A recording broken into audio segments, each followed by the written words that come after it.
안녕하십니까. 이어서 경남 소식입니다. 천연 가스연료 추진 선박의 핵심 기술과 관련해 중국에서 진행된 특허 분쟁 소송에서 대우조선해양이 승소했습니다. 대우조선은 선박용 천연가스 연료 공급 시스템에 대해 중국 기자재 업체가 제기한 특허 무효 심판을 중국 특허청이 최근 기각했다고 밝혔습니다. 대우조선은 지난 2014년 유럽에서의 소송에서 특허성을 인정받은 데 이어 중국에서도 기술 보호를 받을 수 있게 됐다고 설명했습니다. 4년여에 걸쳐 개발된 이 시스템은 이산화탄소를 23% 감소시키고 연료를 35% 절감할 수 있는 천연가스 연료 선박의 핵심 기술입니다. 오늘은 눈이 녹아 비가 된다는 절기 우수인데요. 어제에 비해 기온이 떨어져 날씨는 쌀쌀했지만 남쪽 마을에는 이미 봄이 성큼 다가와 있었습니다. 정유진 기자가 취재했습니다. 비닐하우스 안이 푸른 물결로 가득합니다. 손길을 따라 출렁이는 연초록의 싱싱한 미나리. 따뜻해진 날씨에 성큼 자라나 출하를 앞두고 있습니다. 요즘 기온에 최고 잘 되는 편이죠. 처음에는 안 되죠. 바로 이제 내일부터 수확을 할 겁니다. 얼어붙은 땅도 녹아내렸습니다. 농부의 힘찬 괭이질에 포슬포슬 흩어지며 겨우내 품어왔던 도라지를 품에서 내놓습니다.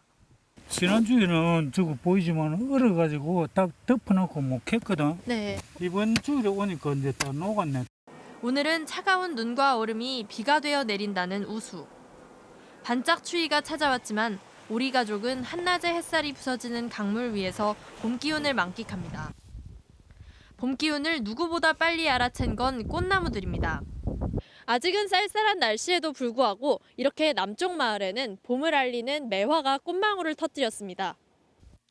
푸른 하늘을 수놓는 백매화가 단아한 자태를 뽐내고 홍매화는 화려한 분홍빛을 자랑합니다.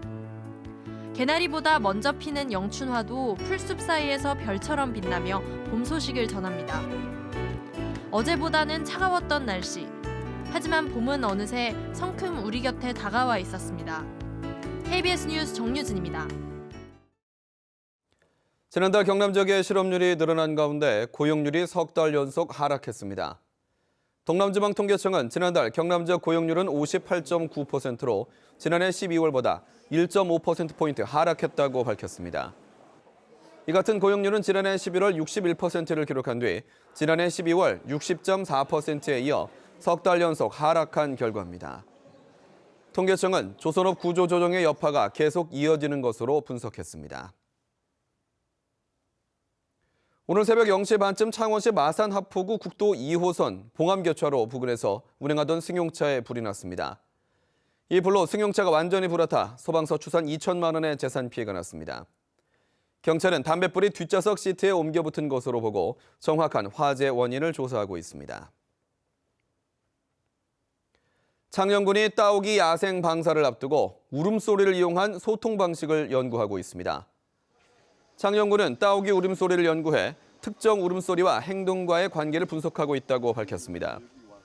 창녕군은 울음소리 분석을 통해 따오기의 건강과 생활 습관이 파악되면 야생 방사를 했을 때 따오기 도움이 될 것으로 보고 있습니다. 김해 장유신도시와 함께 제2부도심으로 성장 중인 진영읍의 인프라 확충 사업이 추진됩니다. 김해시는 내년까지 180억 원을 들여 진영읍 내 폐손된 경전선을 활용해 다목적 복합공원을 건립하고 오는 2020년까지 주천강 생태하천을 복원한다고 밝혔습니다. 또 김해운동장 인근에 392면 규모의 화물 자동차 휴게소를 건립하고 진영 부산기장 간 48.8km의 고속국도도 개통합니다. 진영읍 인구는 최근 빠르게 급증해 현재 4만 7천여 명에 달하며 오는 2019년쯤 7만 명에 달할 것으로 전망됩니다. 통영시 일부 지역에서 이루어지던 수돗물 제한 급수가 올해 안에 모두 해제됩니다. 통영시는 명정동과 중앙동, 북신, 무전, 정량동 등 제한급수 지역의 수도관 정비 사업을 올해 완료한다고 밝혔습니다. 통영의 이들 지역은 수도관 노후화 등의 문제로 물이 중간에 새지 않고 도달하는 비율이 40%에 불과해 하루 2차례 제한급수를 해왔습니다. 김해 씨가 오는 4월에 열리는 제41회 가야문화축제 수로왕 행차 재현 행진에 참여할 수로왕과 허황우를 공개 모집합니다. 경남 소식이었습니다.